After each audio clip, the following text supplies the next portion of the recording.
ओम श्री परमात्मने नमः। ओम श्री परमात्मने नमः। अथ श्रीमद्भगवद्गीता अथ श्रीमद् भगवद गीता ओम पूर्णमदा पूर्णमदा पूर्णमिदं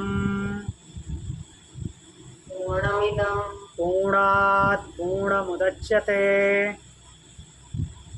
पूर्णात् पूर्णमुदच्यते पूर्णस्य पूर्णमादाय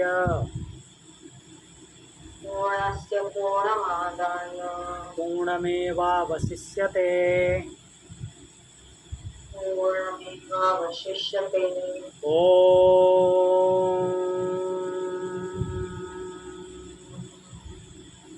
शांति शांति शांति।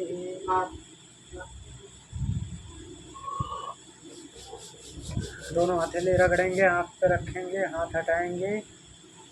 ओम शांति। चलिए, पिछली क्लास में हम अध्याय 8 अक्षर ब्रह्म योग का श्लोक नंबर 21 से श्लोक नंबर 24 देखे थे। उसको रिवीजन करेंगे और फिर आगे बढ़ेंगे। 21वां श्लोक है। भगवान बोलते हैं, अव्यक्तोऽक्षरैत्युक्तस्तमाहो परमां गतिं यं प्राप्य न निवर्तन्ते तद्धाम परमं मम।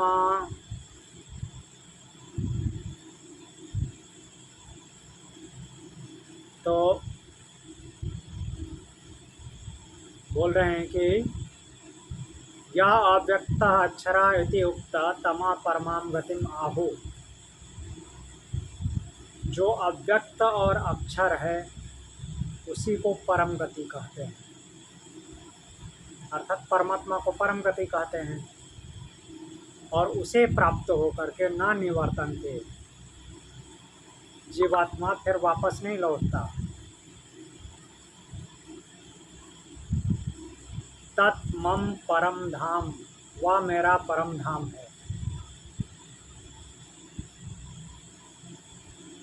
फिर अगला श्लोक बोलते हैं, तो पिछले श्लोक से क्या पता चला कि परमात्मा और परम धाम दोनों एक ही है। ऐसा नहीं कि परम धाम कोई बहुत बड़ी जगह है और उसमें परमात्मा बैठता है, क्योंकि परमात्मा की लिमिट नहीं है। कोई बॉडी शरीरधारी नहीं है कि वो एक जगह पे जाके बैठ जाएगा। जितना बड़ा परमात्मा उतना बड़ा परम धाम, दोनों एक ही है। अर्थात ब्रह्मांड पर्यंत परम धाम है, ब्रह्मांड पर्यंत परमात्मा है।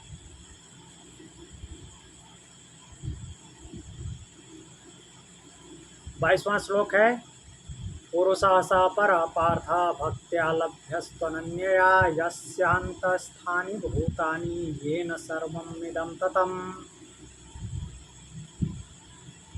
तो बोलते हैं कि हे पार्थ, जो पुरुष अनन्य भक्ति से, पुरुष मतलब प्राणी, जीवात्मा, अनन्य भक्ति से मुझे भजता है वो इसका लाभ प्राप्त करता है। अर्थात उस परा पुरुष, परम पुरुष का, यहाँ पे पुरुष जो है परमात्मा के लिए है, परम पुरुष। अनन्या भक्त्या लभ्य, उस परम पुरुष का लाभ तो अनन्य भक्ति से प्राप्त होता है। यस्य अंतःस्थानि भूतानि, जिसके भीतर समस्त प्राणी स्थित हैं, येन च इदं सर्वं जगत ततम्, और जिससे यह संपूर्ण जगत व्याप्त है।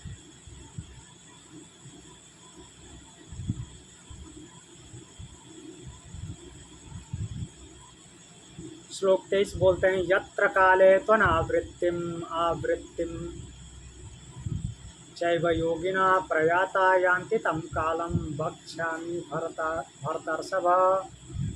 बोलते हैं, हे भरत श्रेष्ठ, अब मैं तुम्हें वह मार्ग बताऊंगा, वो काल बताऊंगा। यत्र काले प्रयाता, जिस काल में गया हुआ अनावृत्ति को अर्थात फिर से नहीं वापस आता, और जिस काल में गया हुआ आवृत्तिम च यान्ति फिर से आता है, इन कालों को मैं बताऊंगा। तम कालम तो वक्ष्यामि, बोलते हैं कि उन कालों को बताऊंगा जिसमें पुनर्जन्म नहीं होता और जिसमें पुनर्जन्म होता है, इन दोनों कालों को बताऊंगा। 24वां श्लोक बोले हैं, अग्निर्ज्योतिरः शुक्लः षण्मासा उत्तरायणम तत्र प्रयाता गच्छन्ति ब्रह्म ब्रह्म विदो जनाः। बोल रहे हैं कि अग्नि, प्रकाश, दिन, शुक्ल पक्ष और उत्तरायण के 6 महीने, यह जो मार्ग है, इस मार्ग से मीन्स इस समय पे शरीर त्यागने वाला ब्रह्मवेत्ता ब्रह्म को प्राप्त होता है। अब अगला श्लोक देखते हैं। तो सब प्रतीकात्मक हैं जो भी हमने पढ़ा अभी, शुक्ल पक्ष, उत्तरायण और जो चंद्रमा का शुक्ल पक्ष है, और फिर अग्नि, ज्योति, दिन प्रतीकात्मक है। अब 25वां श्लोक आज देखते हैं। 24वें श्लोक में भगवान ने प्रकाश मार्ग अथवा देवयान का वर्णन किया। अग्नि, ज्योति, दिन, शुक्ल पक्ष और उत्तरायण के प्रतीकों द्वारा यह बताया गया कि ब्रह्मवेत्ता योगी ब्रह्म को प्राप्त होकर के पुनर्जन्म से मुक्त हो जाता है। अब साधक के मन में स्वाभाविक प्रश्न उठेगा, यदि एक मार्ग मोक्ष की ओर ले जाता है तो दूसरा मार्ग कौन सा है?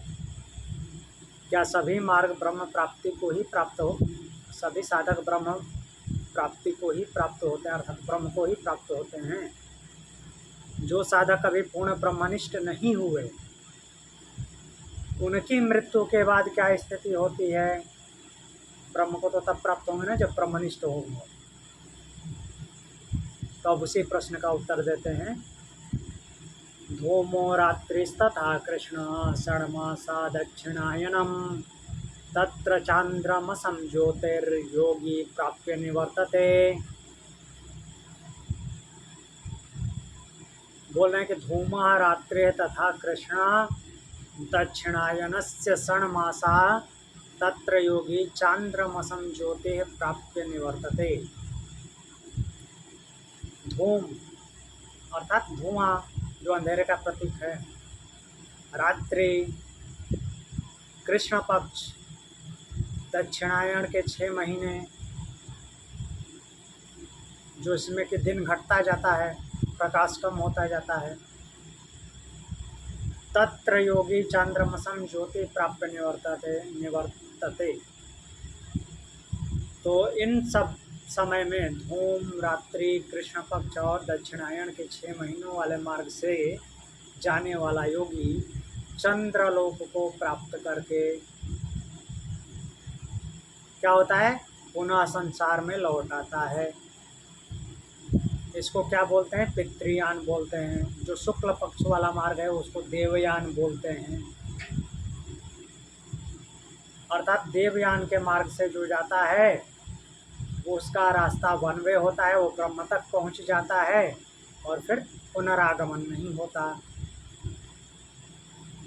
और जो धूम, रात्रि, कृष्ण पक्ष, दक्षिणायन वाले मार्गों से होकर के जाता है, वो रास्ता क्या है? टू वे है, पितृयान है।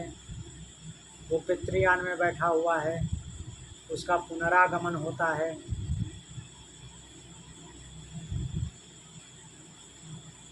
तो इसका अर्थ यह है कि केवल मृत्यु का खगोलीय समय नहीं है ये धूम, रात्रि, कृष्ण पक्ष, दक्षिणायन। यह चेतना की अपूर्ण अवस्था है, अर्थात साधक ने पूर्णता नहीं प्राप्त की है, अभिलिप्त है। धुआं प्रकाश को ढक लेता है, इसलिए यहाँ पे धूम का अर्थ अस्पष्टता, आधा अधूरा, मिश्रित चेतना इस तरह से लिया गया है जिसमें आत्मबोध नहीं होता। रात्रि, रात्रि यहाँ पे केवल रात नहीं है, यह अज्ञानता की स्थिति का प्रतीक है। रात्रि जहाँ चेतना अभी पूर्णतः जागृत नहीं हुई है। कृष्ण पक्ष में चंद्रमा क्षीण होता है। यह क्षीण आध्यात्मिक बल, चित्त की अस्थिरता और अधूरी उन्नति का प्रतीक है। दक्षिणायनम, उत्तरायण क्या करता है? ऊर्ध्वगामी बनाता है, ऊपर उठाता है। दक्षिणायन क्या करता है? अधोगामी बनाता है, संसार की ओर लगाता है, कर्म फल की ओर ले जाता है। चांद्रमसम ज्योति,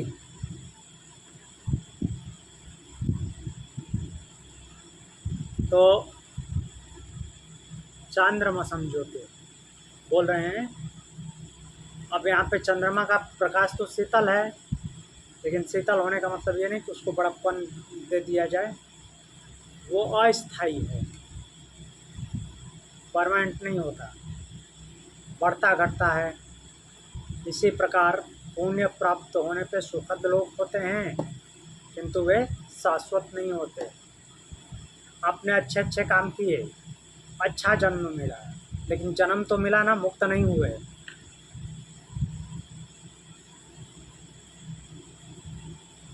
तो सूर्य जो है आत्म प्रकाश और ब्रह्म ज्ञान का प्रतीक है, जबकि चंद्रमा परिवर्तित प्रकाश और पुण्य फल का प्रतीक है।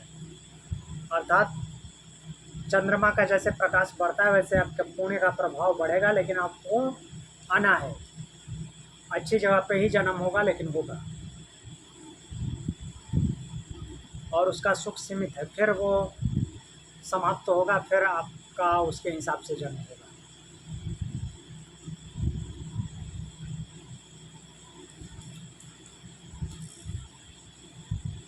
तो यहाँ पे योगी शब्द का प्रयोग किया है भगवान ने। तो योगी शब्द यह नहीं बताता है कि वो पूर्ण सिद्ध हो चुका है। योगी कहने का मतलब ये नहीं कि योगी कोई है तो वो पूर्ण रूप से ब्रह्मनिष्ठ हो। यह वह साधक है जिसने साधना का पुण्य अर्जित किया है, साधना का पुण्य प्राप्त किया है, ऊंचे लोक प्राप्त किए, किंतु अभी पूर्ण ब्रह्मनिष्ठ नहीं हुआ। और इसको दंड के रूप में नहीं लेना है, ये दंड नहीं है, यह चेतना की स्वाभाविक गति है। जैसे अधूरा बीज पुनः बोया जाता है, अधूरी शिक्षा पुनः पढ़नी पड़ती है, और ठीक से नहीं पढ़े हैं तो फिर से बार बार पढ़ना पड़ता है उसको जानने के लिए। वैसे ही अपूर्ण साधना पुनर्जन्म का कारण बनती है, उसको पूर्ण करना है। पूर्ण हो जाएगा तो नहीं होगा जन्म। तो दो मार्ग बताए गए हैं, देवयान जो कि मोक्ष का मार्ग है, और पितृयान जो कि पुनर्जन्म है। तो यह श्लोक कहता है कि जो साधक अभी पूर्ण ब्रह्म ज्ञान और अनन्य भक्ति में स्थित नहीं हुए, वे पुण्य लोकों को प्राप्त होकर पुनः संसार में लौट आते हैं। 26 नंबर श्लोक।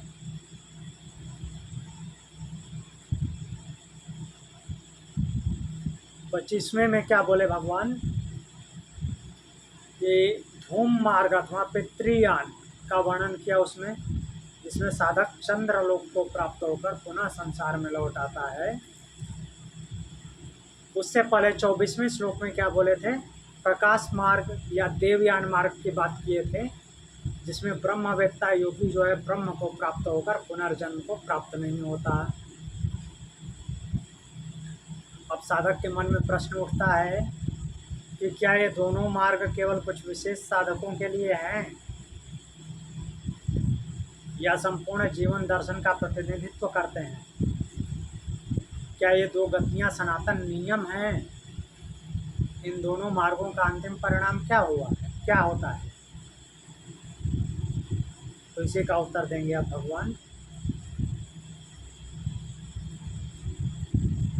शुक्ल कृष्णे गति ह्येते जगतः शाश्वते मते एकया यात्यनावृत्तिम् अन्यया वर्तते पुनः। बोल रहे हैं कि शुक्ल कृष्णे कृष्णे गति हेते जगतः शाश्वते मते। एते शुक्ल कृष्णे गति जगतः शाश्वते मते ही, ये शुक्ल और कृष्ण नाम की दो गतियां हैं, शुक्ल गति और कृष्ण गति। ये दो गतियां हैं और इन दोनों को संसार में सनातन माना गया है और कंटिन्यूटी में है, समाप्त होने वाली नहीं है। इनमें से एक मार्ग से साधक पुनर्जन्म से मुक्त हो जाता है और दूसरे मार्ग से पुनः संसार में लौटता है। तो यह श्लोक जो है पिछले दोनों श्लोक अर्थात दोनों मार्ग देवयान और पितृयान, इन दोनों का सार है, एक ही जगह कंक्लूड कर रहे हैं भगवान।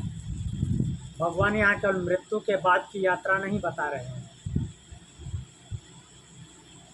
मृत्यु के बाद क्या होगा केवल इतना ही नहीं बता रहे हैं, संपूर्ण आध्यात्मिक जीवन की दो दिशाओं का उद्घाटन कर रहे हैं।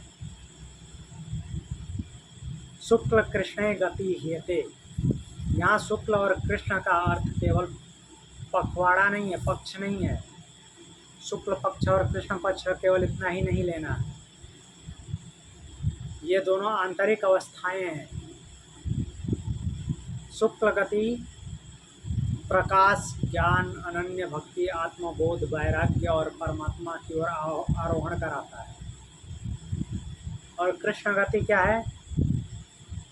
अज्ञान, आसक्ति, मिश्रित चेतना, अपूर्ण साधना, भोग प्रधान प्रवृत्ति, ये सब है और ये संसार की ओर पुनः झुका देते हैं।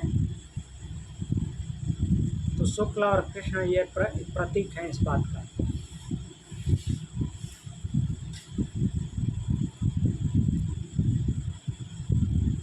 तो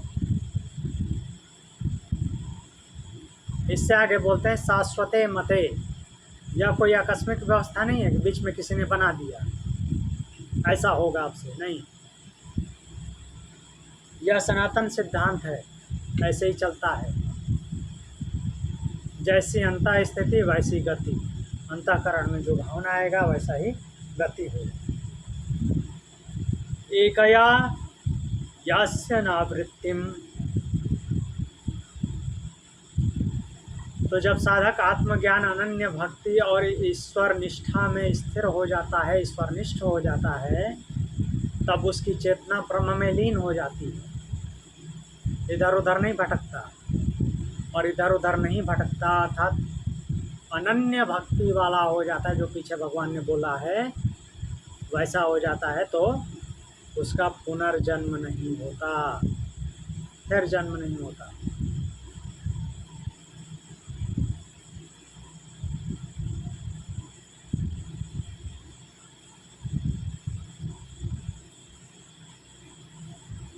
एकया यस्तनावृत्तिम, फिर आगे बोलते हैं कि अन्य या आवर्तते पुनः। दूसरे के लिए क्या बोल रहे हैं?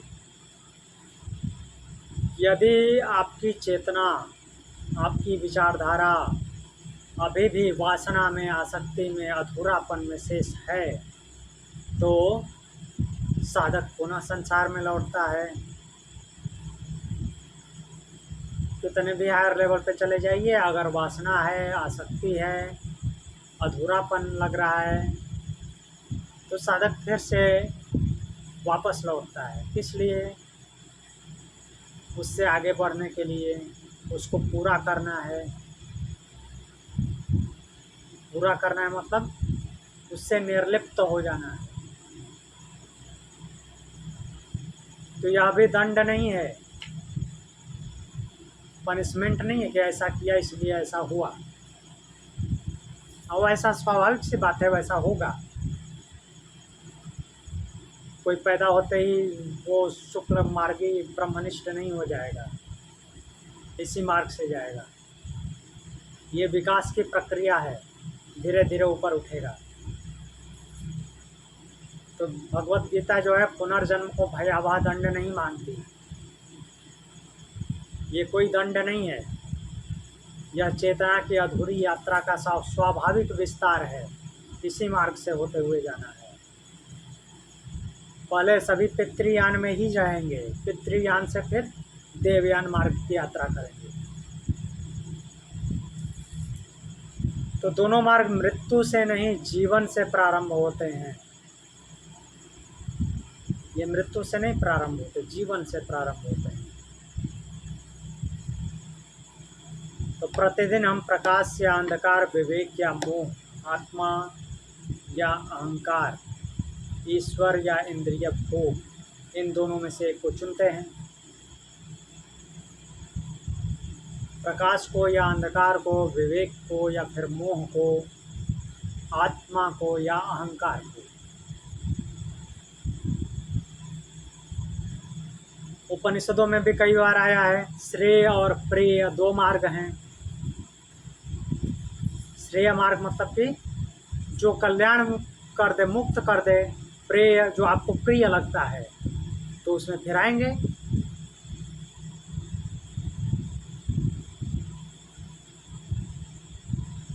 तो गीता उसी श्रेय और प्रेय को इस रूप में शुक्ल गति और कृष्ण गति के रूप में विस्तार दे रही है।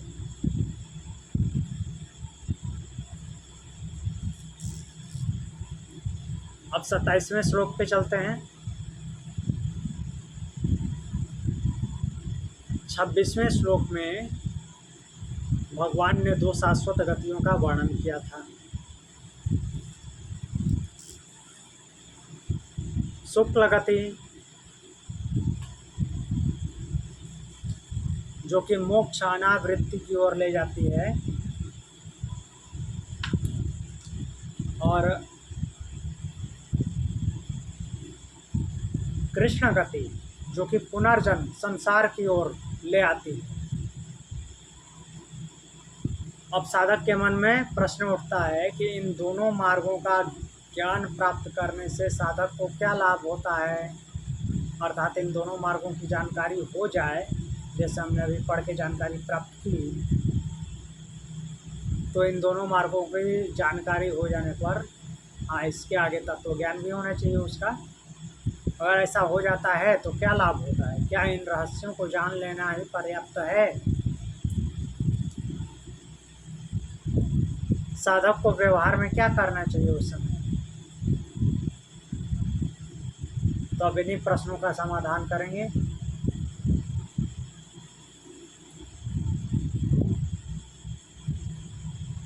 श्लोक है, नैते श्रुति पार्थ जानन योगी मुह्यति कश्चन तस्मात् सर्वेषु कालेषु योगयुक्तो भव अर्जुन।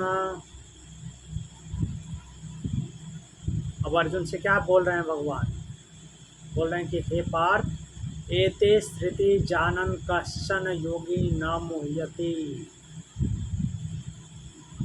इन दोनों मार्गों को तत्व से जानने वाला कोई भी योगी मोहित नहीं होता, मोह में नहीं पड़ता। जो शुक्ल गति और कृष्ण गति अर्थात देवयान मार्ग और पितृयान मार्ग, इन दोनों को जान लिया तो वो फिर मोह में नहीं पड़ता। तो इसलिए बोल रहे हैं, तस्मात् हे अर्जुन सर्वेषु कालेषु योग युक्ता भाव। भाव मीन्स होना। इसलिए हे अर्जुन सर्वेषु कालेषु, सभी काल में, किसी भी समय। मना नहीं कर रहे हैं कि इस काल में मुझे नहीं याद करना है, इस काल में याद करना है। लोग मना करते हैं ना, बहुत बड़े बड़े योगी महात्मा लोग हैं, मना करते हैं ये काल पवित्र है, ये काल अपवित्र है, इस टाइम में ऐसा करो, इस टाइम में ऐसा करो। बट यहाँ पे भगवान क्या बोल रहे हैं? सर्वेषु कालेषु योग युक्त भव। सभी कालों में योग युक्त हो जाओ, योग युक्त हो।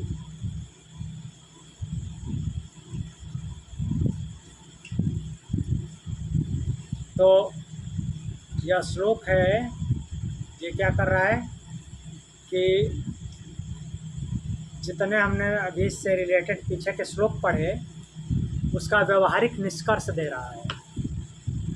भगवान यह स्पष्ट करते हैं यहाँ पे कि आध्यात्मिक ज्ञान का उद्देश्य केवल रहस्य जानना नहीं है, बल्कि जीवन को सही दिशा भी देना है। एते श्रुति, तो ये दो मार्गों के बारे में बताए हैं। यहाँ श्रुति का अर्थ चेतना की दो दिशाएं, दो प्रवृत्तियां, आत्मा की दो यात्राएं हैं। एक मार्ग प्रकाश, ज्ञान, अनन्य भक्ति और मोक्ष की ओर ले जाता है,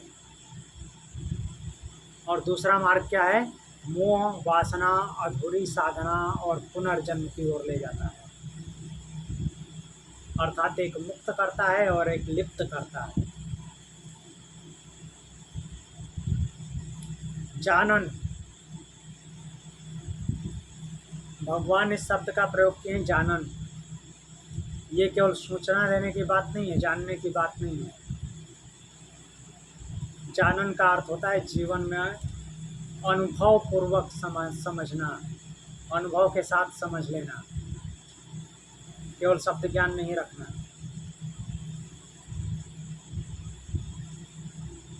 तो जैसे कि कोई व्यक्ति आग के विषय में पढ़ ले, आग के विषय में पढ़ ले और कोई वास्तव में आग को छूकर उसकी शक्ति जान ले, कितना गर्म होता है,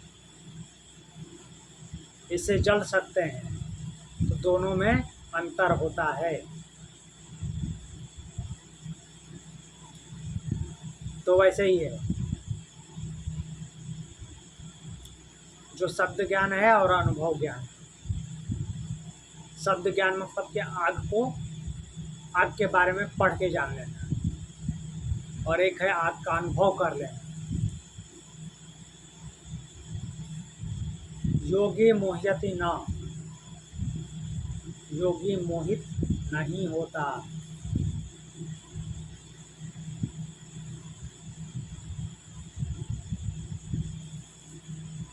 तो बोल रहे हैं कि जब साधक समझ लेता है कि संसार जो है अनित्य है, परमानेंट नहीं है, एवर चेंजिंग है, चेतना की गति, चेतना जो है वही गति को निर्धारित करती है, आसक्ति जो है अटैचमेंट वो पुनर्जन्म का कारण बनता है, और ईश्वर निष्ठा जो ईश्वर के प्रति निष्ठा है साधक की, वो जो है मुक्ति का मार्ग है। निष्ठा मतलब हिलने डोलने वाला नहीं, विचलित नहीं होने वाला।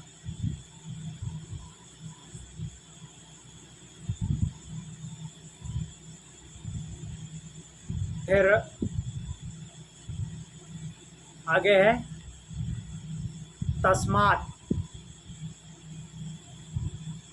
मोह्यति शब्द है, मोह्यति का मतलब होता है मोह से बना है। मोह्यति, मोह का अर्थ केवल भावुक होना नहीं है, मोहित होने का तात्पर्य ये होता है, अर्थात लिप्त होना, प्रकृति में लिप्त होना, असत्य को सत्य समझ लेना, जो वास्तविक नहीं है उसको वास्तविक मान लेना। अब फिर वास्तविक नहीं है उसको वास्तविक मान लेने से प्रश्न उठता है दिमाग में कि क्या काल्पनिक को वास्तविक मानते हैं? वास्तविक में जो दिखता है उसी को तो वास्तविक मानते हैं। हाँ, उस वास्तविक जो है उसको सनातन सेंस में लेने की बात हो रही है। वो जो जिसको आप वास्तविक मान रहे हैं, ये नहीं बोल रहे कि वो कल्पना है, आपने जस्ट दिमागी क्रिएशन कर लिया, वो वास्तव में है नहीं। जो वास्तव में है, लेकिन वो वास्तव में वास्तविक नहीं है, क्योंकि वो परमानेंट उसी अवस्था में नहीं रहने वाला, बदल जाने वाला है, इसलिए उसको वास्तविक नहीं बोलते।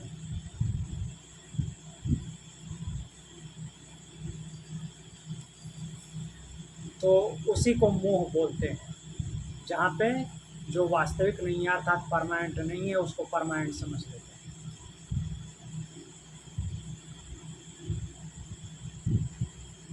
तस्मात,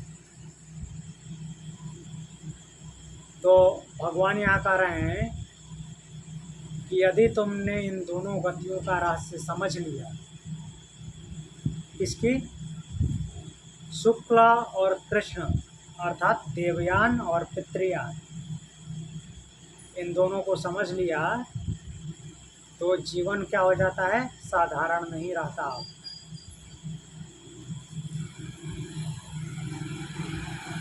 सर्वेषु कालेषु, सर्वेषु कालेषु कहने का तात्पर्य क्या है, सभी काल में।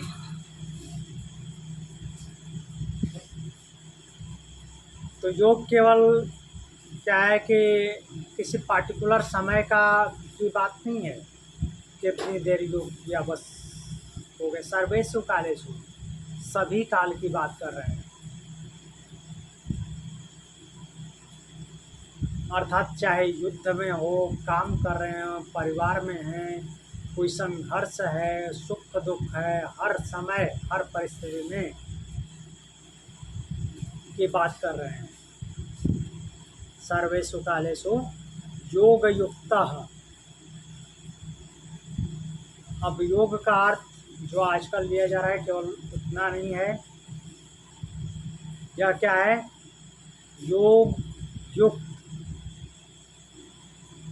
दो शब्द हैं, योग युक्त। योग मीन्स होता है जुड़ना, युक्त मीन्स पूरी तरह से उसी में रहना, इधर उधर नहीं जाना। तो निरंतर जुड़ाव हो जाता है, कंटिन्यूटी उससे, कंटिन्यूटी में उससे लगाव हो जाता है।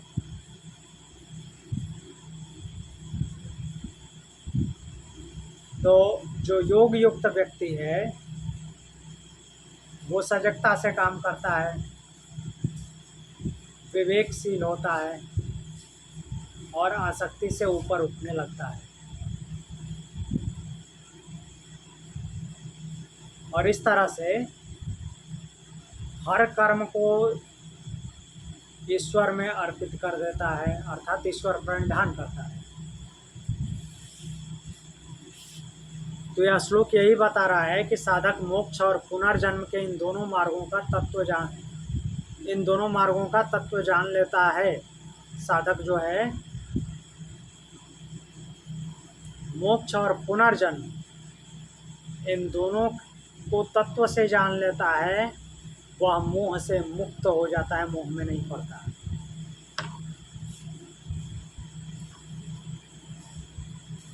तो इसलिए यहाँ पे उसे भगवान ने हर समय, कोई एक पर्टिकुलर समय नहीं, हर समय योग में स्थित रहने के लिए बात की है। साधक को हर समय योग में स्थित होना चाहिए। 28वां श्लोक देखते हैं। 27वें श्लोक में भगवान ने अर्जुन से कहा कि जो योगी शुक्ल और कृष्ण इन दोनों गतियों के रहस्यों को तत्व से जान लेता है वह मोह में नहीं पड़ता, इसलिए उसे हर समय योग युक्त रहना चाहिए। अब साधक के मन में प्रश्न उठता है कि यदि कोई साधक निरंतर योग युक्त हो जाए, मान लिया पिछले श्लोक में आपने बोला कि सर्वकालेषु योग युक्तो भव, तो साधक योग युक्त हो गया तो उसे क्या मिल जाएगा, क्या प्राप्त होगा? क्या योग केवल वेद, यज्ञ, तप और दान से मिलने वाले पुण्य के समान है या उससे भी ऊंचा है?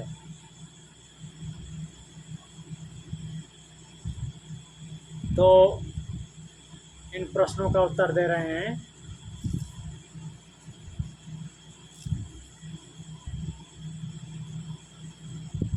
वेदेषु यज्ञेषु तपःसु चैव दानेषु यत् पुण्यफलं प्रदिष्टम् अत्येति तत्सर्वमिदं विदित्वा योगी परं स्थानमुपैति चाद्यम्।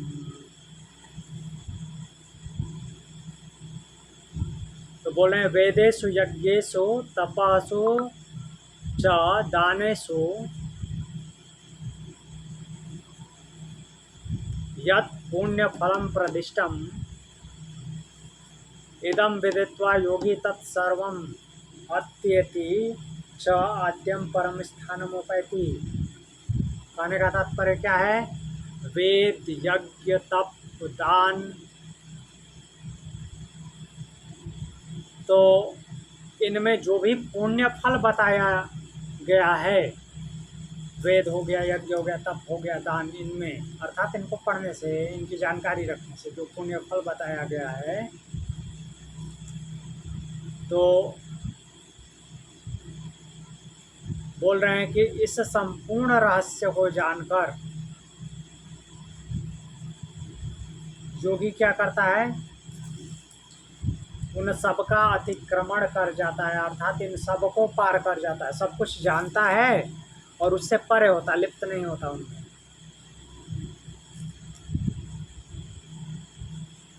और परम धाम की प्राप्ति करता है।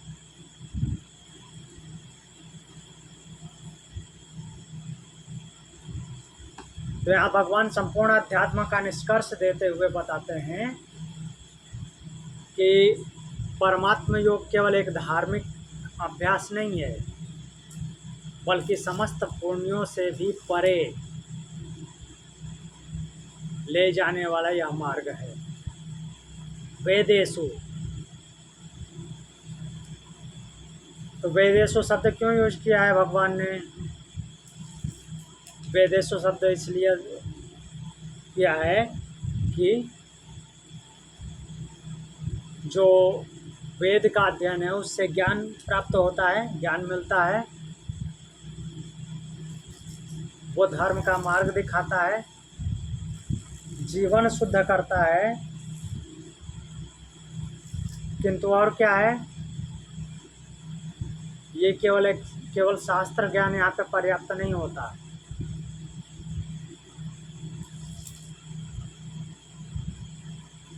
बोलते हैं कि हाँ, आगे शब्द है यज्ञेषु। अब यज्ञ को केवल यहाँ पे अग्निहोत्र नहीं लेना है, यह त्याग, समर्पण, कर्तव्य, लोक मंगल, इन सब का प्रतीक है यज्ञ।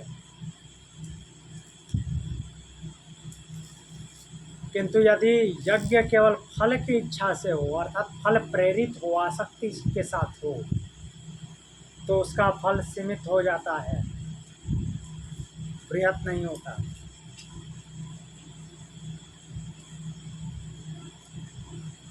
तपस्सु,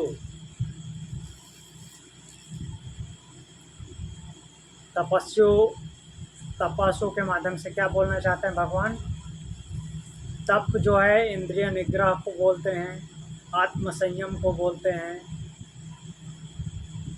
और क्या है? सहनशीलता, अर्थात आप में सहन करने की शक्ति आ जाए तो आप तपस्वी हैं। दानेषु, दान क्या करता है? हृदय का विस्तार करता है।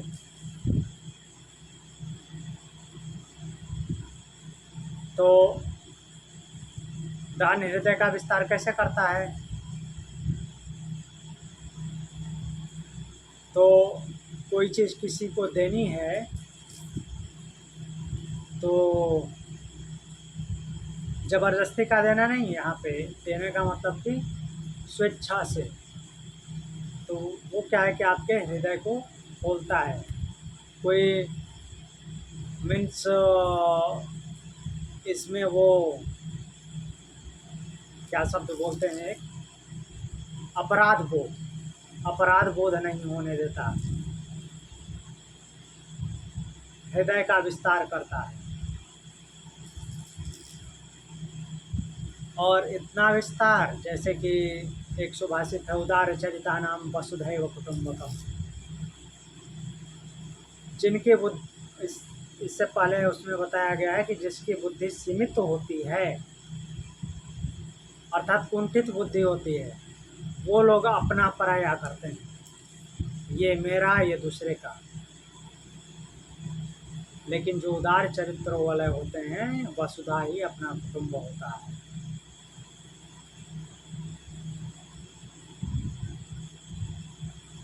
पुण्य फलम, वेद यज्ञ तप दान ये सब क्या करते हैं, आपको उच्च जगह पे लेकर के जाएंगे, उच्च योनियों में लेके जाएंगे।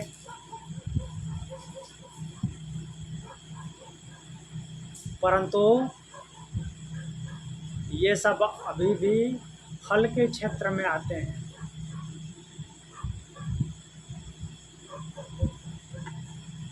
फिर क्या बोल रहे हैं, अत्येति, अत्येति मीन्स अतिक्रमण कर जाता है, पार कर जाता है। तो योगी इन सबका तिरस्कार नहीं करता, अपने से दूर नहीं रखता इनको, बल्कि सब कुछ करते हुए उनमें आसक्त नहीं होता और जो है इन सीमित फलों का अतिक्रमण कर जाता है, अर्थात आसक्ति नहीं होने देता, आसक्ति अपने ऊपर अप्लाई नहीं होने देता। क्योंकि योगी का लक्ष्य केवल पुण्य नहीं परम सत्य होता है। पुण्य को लक्ष्य बनाएगा तो फिर आना पड़ेगा, भले ही अच्छा होकर के आना पड़े, लेकिन आना तो है। इदम विदित्वा, ऐसा जान करके, अर्थात ब्रह्म अध्यात्म कर्म अंतकाल का स्मरण, अनन्य भक्ति और दो गतियाँ, कौन सी, शुक्ल गति और कृष्ण गति, या देवयान और पितृयान। तो इसको जानने की बात कर रहे हैं भगवान, इदम विदित्वा, ऐसा जान करके, इन दोनों गतियों को अच्छे से जान करके और परम पुरुष इन सब को जानकर क्या होता है, योगी, योगी शब्द यूज किए हैं, अर्थात जो योगारूढ़ है,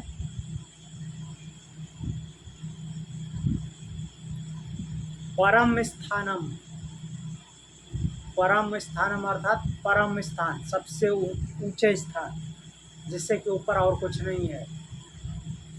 यहाँ पे फिर परम जो सबसे ऊंचे शब्द यूज किया, उसको ये नहीं सोचना है कि इस आकाश में कोई सबसे ऊपर वाला स्थान होगा जहाँ परम धाम में परमात्मा बैठता होगा, वो नहीं है।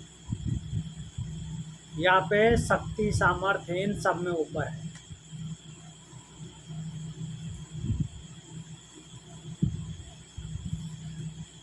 फिर बोल रहे हैं कि आद्यम,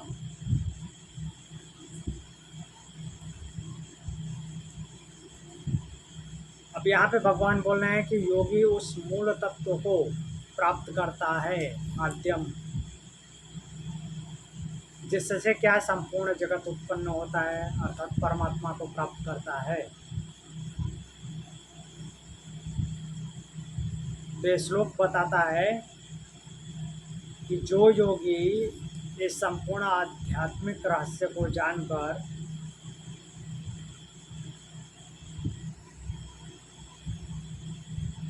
कौन सा आध्यात्मिक रहस्य, जो ये अक्षर ब्रह्म योग में भगवान ने बताया, और लास्ट में क्या बताया,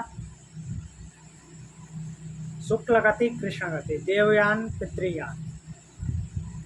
तो इसको अच्छी तरह से जान करके परमात्मा में स्थित हो जाता है। वह वेद यज्ञ तप और दान से मिलने वाले समस्त पुण्य फलों को पार करके परम धाम को प्राप्त होता है। कहीं पे लिप्त नहीं होता, बीच में रुकावट नहीं पैदा होती उसकी। तो इसी 28वें श्लोक के साथ अष्टम अध्याय अक्षर ब्रह्म योग समाप्त होता है, पूर्ण होता है।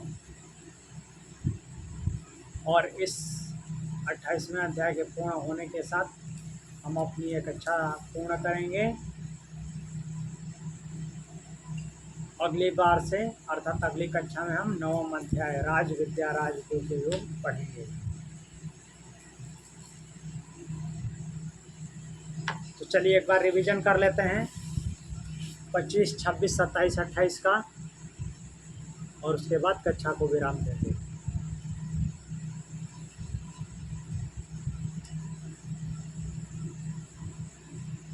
25वें श्लोक में बोलते हैं धूमो रात्रिस्तथा कृष्ण षण्मासा दक्षिणायनम तत्र चांद्रमसं ज्योति योगी प्राप्य निवर्तते।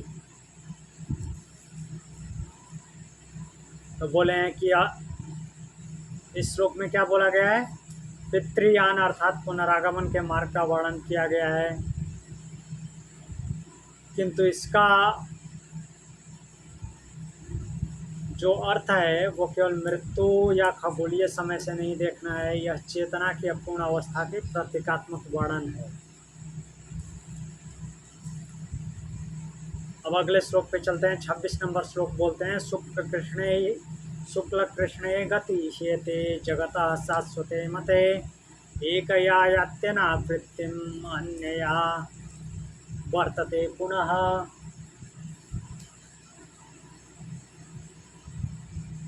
तो बोल रहे हैं कि एते शुक्ल कृष्णे गति जगतः शाश्वते मते ही, ये शुक्ल और कृष्ण नामक दो गतियां सनातन मानी जाती हैं। इनमें से एक मार्ग से साधक पुनर्जन्म से मुक्त हो जाता है, पुनर्जन्म को नहीं प्राप्त होता, और दूसरे मार्ग से पुनः संसार में लौट करके वापस आता है। 27वां श्लोक बोलते हैं नैते श्रुति पार्थ जानन योगी मुह्यति कश्चन तस्मात् सर्वेषु कालेषु योग युक्तो भवार्जुन।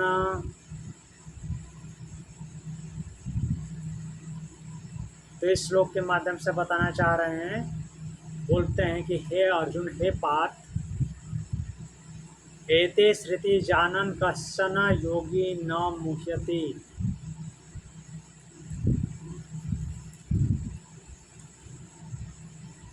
अर्थात कहने का तात्पर्य क्या है कि इन दोनों मार्गों को तत्व से जानने वाला कभी मोहित नहीं होता, मोह में नहीं पड़ता। तो इसलिए तुम भी क्या करो, योग युक्त रहो। तस्मात् सर्वेषु कालेषु योग युक्तो भव। अगला श्लोक है 28 नंबर। वेदेषु यज्ञेषु तपासु चैव दानेषु यत्पुण्यफलं प्रदिष्टम् अत्येति तत्सर्वमिदं विदित्वा योगी परम स्थानमुपैति चाद्यम्।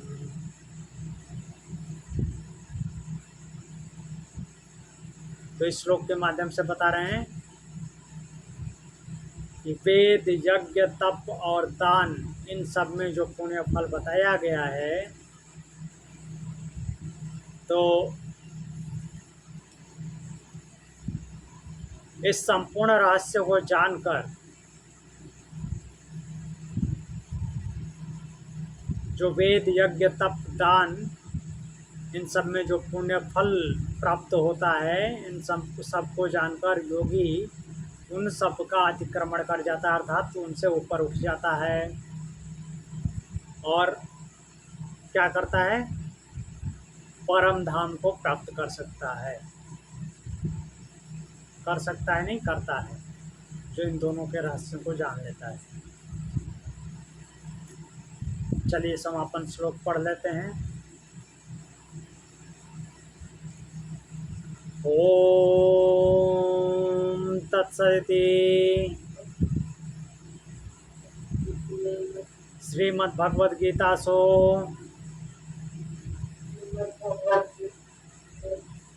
उपनिषत्सु ब्रह्म विद्यायां योग शास्त्रे श्री कृष्ण अर्जुन संवादे अक्षर ब्रह्म योगो नाम अष्टमो अध्यायः।